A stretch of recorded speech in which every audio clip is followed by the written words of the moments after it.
Hello students, welcome you all to my channel पढ़ लो। और आज हम एक्सरसाइज 5.3 का क्वेश्चन नंबर 3 करने वाले हैं। 1 to 5th पार्ट हमने कंप्लीट करके रखे हैं, तो आज हम आगे के क्वेश्चंस देखते हैं। ठीक है, तो चलिए बात करते हैं हम लोग आगे के क्वेश्चन की। और ये जो बेस्ड है ना एक्सरसाइज, ये है सम ऑफ एन टर्म्स पे बेस्ड है। ठीक है, तो ये एक्सरसाइज हम पूरी कंप्लीट करने वाले हैं। साथ ही साथ में आदि शर्मा के क्वेश्चंस भी करने वाले हैं, सैंपल पेपर्स भी करने वाले हैं। तो इस चैनल पे अगर आप नए हैं तो इस चैनल को जल्दी से क्या कर लो, सब्सक्राइब कर लो और दोस्तों में शेयर कर लो। तो चलिए हम बढ़ते हैं 5.3 के थर्ड क्वेश्चन की तरफ। और इस क्वेश्चन बोलता क्या है, तो हम बात करते हैं क्वेश्चन नंबर 3 के 6 पार्ट की। और 6 पार्ट बोलता क्या, देखो, given that a equal to D, D equal to 8 and Sn equal to 90। जो फॉर्मूला पता है उसका फॉर्मूला लगा लो। अभी देखो गिवन क्या है हमारे पास, Sn गिवन है, तो मैं क्या करूंगा, Sn का फॉर्मूला लगा लूंगा। Sn कितना दिया हुआ है 90, तो हम क्या करते हैं Sn का फॉर्मूला लगा लेते हैं। और Sn का फॉर्मूला होता क्या, n/2 2a plus n minus 1d। और ये किसके बराबर हो जाएगा बच्चों, 90 के बराबर, क्योंकि Sn की वैल्यू क्या है, 90 है। ठीक है, तो थोड़ा सा सिंप्लीफाई करते हैं हम लोग इसको। 2 इसके n2 में चले जाएगा और n इसके डिवाइड में आ जाएगा, लेकिन उसके भी पहले a और d हमारे पास गिवन है तो मैं पुट कर देता हूं। ठीक है, n/2 2 इंटू 2 डेट इज 4 प्लस ये n माइनस 1 और d की वैल्यू है 8। ठीक, इक्वल्स टू कितना हो गया, 90 हो गया। ठीक है, अब हम क्या करते हैं, इस 2 को इधर मल्टीप्लाई में गिरा लेते हैं। और इससे भी पहले हम क्या करते हैं, कुछ अगर कॉमन आउट होता तो कॉमन आउट कर देते हैं इजी करने के लिए। तो हम क्या करते हैं, इस 4 और 8 में से हम two as a common factor निकाल लेते हैं। तो 2n डिवाइड बाय 2, तो ये मिल जाएगा मुझे 2 प्लस यहां पे आ जाएगा 4 into n minus 1 equals to 90। अच्छा, 2 मैंने क्यों निकाला, क्योंकि यहाँ पे 2 था तो ये कैंसल आउट हो जाएगा, इसीलिए मैंने 2 कॉमन आउट किया। चाहे आप 4 भी कर सकते थे। ठीक है, तो वो आपके ऊपर है, आपको इजी करने आना चाहिए। तो ये 2 प्लस ये बन गया 4n minus of 4 equals to 90। Simplify करते हैं, ये बन जाएगा हमारा n इंटू ये हो गया 4n minus of 2 equals to 90।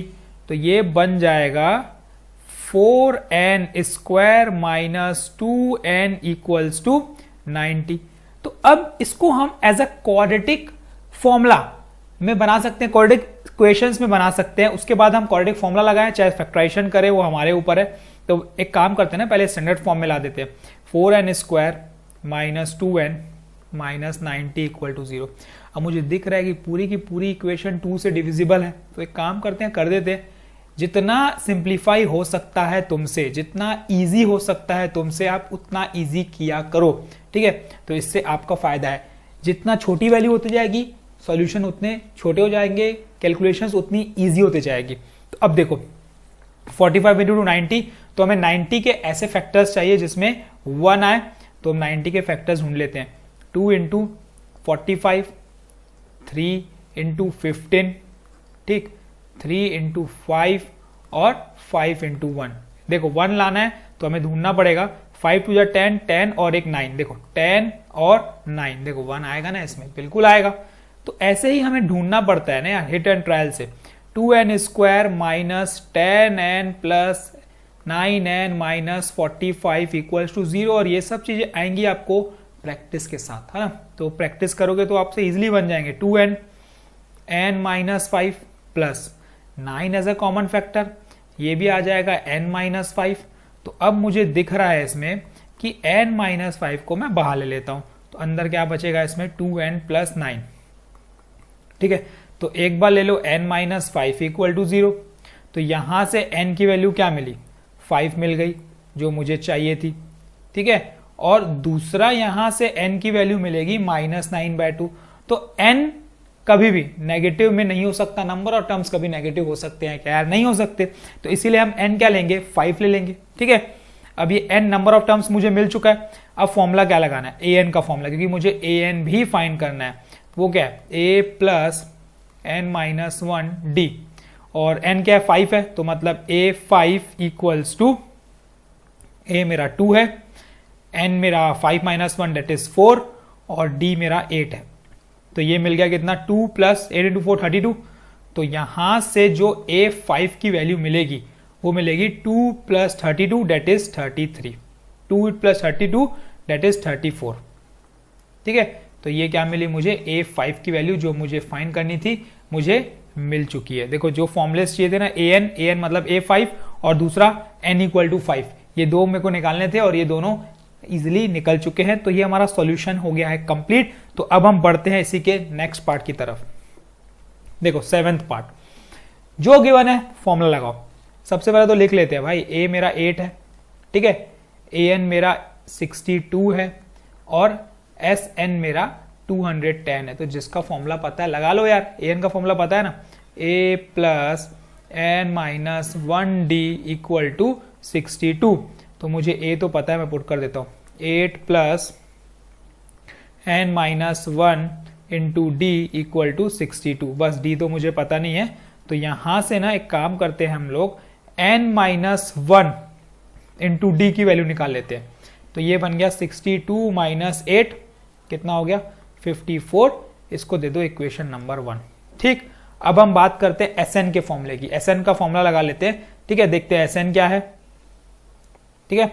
Sn क्या है, n/2 2a + n - 1 × d = कितना, Sn वो है 210। देखो मैंने n - 1 × d क्यों निकाला था, क्योंकि देखो यहाँ पे जरूरत पड़ेगी, इसीलिए मैंने यूज किया था। तो n/2 × 2 × a मतलब 8 प्लस देखो n - 1d की वैल्यू कितनी है 54। तो मैं आप पुट कर देता हूँ 54। देखो अब इजी हो गया ना हमारे लिए सॉल्यूशन। अब यहाँ से क्या होता है, इजिली n निकाल सकते हो क्योंकि एक ही अननोन है अब यहाँ पे। तो अब ये हो जाएगा n/2 16 + 54 = 210। तो ये मिल गया मुझे क्या, n/2 × 6 और 4 10, 5 और 1 70 = 210। अब इजिली कैंसिल आउट कर सकते हैं यार हम लोग। n = 2 1 टाइम, ये 2 35 टाइम, और ये आ जाएगा 210 / 35। तो ये 1 टाइम, ये जाएगा हमारा कितना 35 70 × 5 के टेबल में काट लेते हैं, चलो इजी करने के लिए। 5 × 7 35, ठीक, 5 4 = 20, 5 2 = 10। अब ये 7 1 टाइम, ये 7 6 टाइम। जैसे आपको इजी लगता है आप वैसे करो। तो यहां से n की वैल्यू 6 मिल गई, कोई दिक्कत नहीं होनी चाहिए। जब n मिल चुका है तो क्या करेंगे हम लोग, इक्वेशन नंबर 1 में सब्स्टिट्यूट कर देंगे। तो चलिए कर देते हैं, 6 - 1 × d = 54। तो ये कितना आ गया, 5d = 54। तो d की वैल्यू आ गई यहां से 54 / 5। देखो ये आंसर था। a n और d हमें निकालना था और ये n और d दोनों क्या है, निकल चुका है। तो इस तरीके से आपको इसको सॉल्व करना है। तो आई होप ये आपको समझ में आ रहे होंगे, ठीक है। कोई भी कंफ्यूजन होता है तो you can ask in comment section, ठीक है। तो मैं आपका डाउट क्लियर करूंगा। बढ़ते हैं हम लोग नेक्स्ट क्वेश्चन की तरफ। 8th पार्ट, देखो 8th पार्ट में भी हमारे पास an गिवन है, Sn गिवन है, पूरा का पूरा सेम क्वेश्चन है जो हमने अभी अभी किया है। तो ये आपका होमवर्क है, आप करोगे, ठीक है। जरूरी है, सेल्फ समझ के करना, मजा आ जाएगा यार आपको, ठीक है। तो खुद सोचो, दिमाग लगाओ, जहां तक बनता है बनाते जाओ, डेफिनेटली आपसे बन जाएगा, ये मैं गारंटी दे रहा हूं, ठीक है। an का फॉर्मूला लगाओ, Sn का फॉर्मूला लगाओ, जैसे मैंने बताया प्रोसेस वैसे ही करो, आंसर आ जाएगा आपका, ठीक है। तो बढ़ते हैं हम लोग इसी के अगले क्वेश्चन की तरफ। 9th पार्ट, देखो 9th पार्ट में क्या गिवन है, a = 3 दिया हुआ है, n = 8 दिया हुआ है। टोटल सम का मतलब होता है S8, है ना। अगर S दिया हुआ है ना तो ये समझ जाओ ना कि टोटल सम दिया है। टोटल सम मतलब टोटल टर्म्स कितने, 8, तो मतलब 8 का सम दिया है। तो S8 दिया है, तो S8 का फॉर्मूला लगा लो। S8 = 192 और S8 का फॉर्मूला होता है 8/2 × 2a + 8 - 1 that is 7d = 192। अब a तो मुझे पता है, चलिए पुट कर देते हैं, ये कैंसिल आउट हो गए, 4 बनेगा। 2 × 3 that is 6 + 7d = 192। बहुत ही सिंपल सवाल है।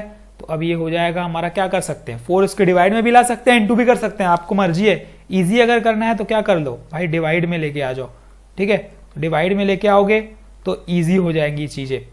तो ये अब कैंसिल होगा ना, यहाँ से 4 1 टाइम, ये जाएगा 4 4 टाइम्स 16 3 8 तो 48।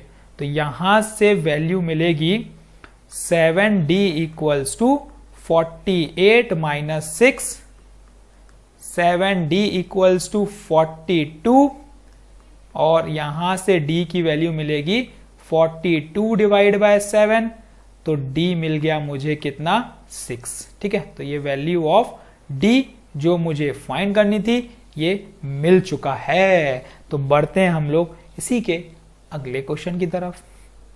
10th देखो, L का मतलब क्या है भाई, लास्ट टर्म। और लास्ट टर्म हम किसे कहते हैं, AN को कहते हैं ना यार। तो AN दिया हुआ है और SN दिया हुआ है, यही दो चीज हमारे पास गिवन है। टोटल टर्म्स भी दिया हुआ है 9 यार, तो मतलब इसका N भी दिया हुआ है 9 टर्म्स, तो पुट कर देते हैं। A9 इक्वल्स टू 28 दिया हुआ है, तो ये हो जाएगा 9/2। ठीक है, 2 इंटू A प्लस 9 माइनस 1 मतलब 8D इक्वल्स टू 28। अब इन दोनों में से 2 एज अ कॉमन फैक्टर आएगा, बिल्कुल आएगा, इजी करने आना चाहिए। A plus 4D equals to 28, bracket open करोगे, मल्टीप्लाई करोगे, इधर उधर ट्रांसफर करोगे, लेंदी होते जाएंगे, सॉल्यूशंस बढ़ते जाएंगे, अननेसेसरीली आना वही है। तो ये सोचो, थोड़ा सा दिमाग लगा, कुछ सेकंड्स लो और सोचो मैं क्या कर सकता हूँ कि ये इजी हो जाए। कैलकुलेशंस टफ नहीं करने हैं, कैलकुलेशंस हमको इजी करने हैं और इजी होते हैं बच्चों। ठीक है, पेपर में इजी ही दिए रहते हैं, हम खुद टफ करते हैं उसको इधर उधर मल्टीप्लाई करके। अब देखो ये क्या आ गया, ये आ गया मेरा 9A plus 36D equals to 28। ये आ गई इक्वेशन नंबर 1। दूसरी हम क्या, S9 गिवन है, S9 144, तो इससे लगा लेते हैं फॉर्मूला। अच्छा देखो S9 गिवन है तो इसमें कौन सा फॉर्मूला लगाओगे, बड़ा की छोटा? बड़ा नहीं, छोटा फॉर्मूला, क्योंकि लास्ट टर्म गिवन है तो हम डायरेक्ट वही फॉर्मूला लगाते हैं। क्या, 9/2 A प्लस AN, तो A प्लस AN, और AN तो हमारे पास ऑलरेडी गिवन है, A plus AN equals to 144, क्योंकि AN भी गिवन है और A हमें फाइंड करना है। तो 9/2 A हमें फाइंड करना है और AN हमारे पास गिवन है, डेट इज 28 इक्वल्स टू 144। और अगर आप नोटिस करोगे ना तो अब यहां से आप इजिली A निकाल सकते हो। A प्लस 28 इक्वल टू ये हो जाएगा 144 इंटू 2 डिवाइड बाय 9। चलो कैंसिल आउट करते हैं, 3 की टेबल में 3 टाइम्स, ये जाएगा हमारा 3 4 टाइम 12, 3 इंटू 4 12, 2 इसके पास कैरी, ये 8, तो ये 3 1 टाइम, ठीक, 3 16 टाइम। तो ये आ गई value A plus 28 equals to 32। तो A की वैल्यू आ गई 32 माइनस 28, तो A आ गया यहां से 4। देखो मिल गया ना, कितना आसान था क्वेश्चन। ठीक है, A मिल चुका है, अब इक्वेशन नंबर 1 में सब्स्टिट्यूट कर लो तो D भी मिल जाएगा। तो कर लेते हैं, 9 इंटू 4 कितना हो जाएगा, 36 प्लस 36D इक्वल्स टू 28। तो ये हो गया 36D equals to 28 minus 36, that is -8। तो यहां से जो D मिलेगा मुझे वो क्या मिलेगा, -8 डिवाइड बाय 36। कैंसल आउट करेंगे तो ये क्या होगा, 2 की टेबल में 4 टाइम, 2 की टेबल में ये जाएगा 18 टाइम, 2 की टेबल में ये 2 टाइम, 2 की टेबल में ये 9 टाइम। तो D मुझे मिल चुका है -2/9। ठीक है, तो ये -2/9 इसका क्या है, आंसर है। A भी और D भी दोनों निकालना था और दोनों हमें मिल चुका है। तो अब इसी के साथ हमारे क्वेश्चन नंबर 3 के 10 पार्ट कंप्लीट होते हैं। कोई भी कंफ्यूजन है अगर इन पार्ट्स में आपको, तो आप मुझसे पूछिएगा, मैं आपका डाउट क्लियर करूंगा। ठीक है, तो अब हम कल फिर मिलेंगे, किसके साथ, नेक्स्ट क्वेश्चन के साथ, question number 4 5 6 and so on, पूरी एक्सरसाइज कंप्लीट करने वाले हैं। तो बस आपको क्या ना क्या है, अगर समझ में आ रहे हैं कॉन्सेप्ट्स तो हमारे चैनल से जुड़ना है, क्योंकि यहाँ पे बहुत सारी चीजें मिलने वाली है। ठीक है, सिर्फ क्लास 10th ही नहीं, class 9th 10th 11th 12th competitive exams, कुछ डिफरेंट टाइप के क्वेश्चंस जो भी रहेंगे हम सब कराएंगे आपको। ठीक है, कॉन्सेप्ट्स भी आएंगे, अब धीरे धीरे आएंगे, आपका सपोर्ट चाहिए। ठीक है, आप सपोर्ट करोगे तो सब चीज़ आएगी। Thank you, all the best, keep practising.